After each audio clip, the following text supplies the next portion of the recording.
just left the administration 2 months ago.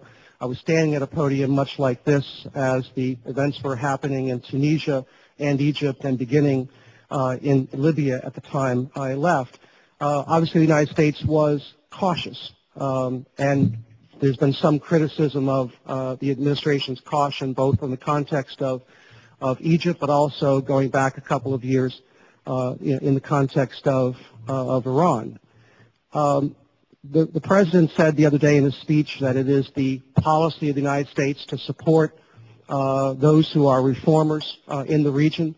We have to make sure that we are translating that political commitment into real action and also, real resources. We have militarily intervened in Libya. We are demonstrating assertively to those who are resisting change that the international community is prepared to take aggressive action when necessary to protect civilians, but more importantly to preserve forces of reform for fundamental change where power transfers from the autocrats that have been in power for 30 or 40 years, to the people.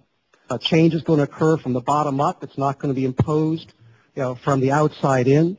But we have to be in a position where we can help shape change and support people and institutions that can bring democratic governance, to the region as a whole, including to Tehran.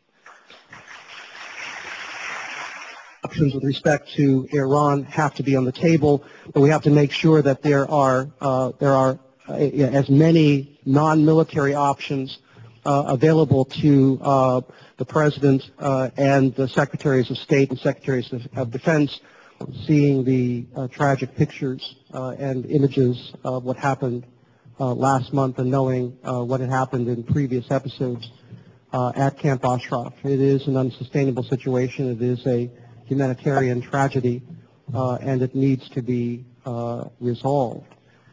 It is up to the international community, in my mind, beginning with the United Nations, supported by the United States and the European Union, to begin a process to find a solution that allows the people at Camp Ashraf to depart Iraq and take up residence in other countries. And that should be the policy of the United States. It should be under the leadership with the protection and intervening protection of the United Nations as the international community works to resolve this crisis.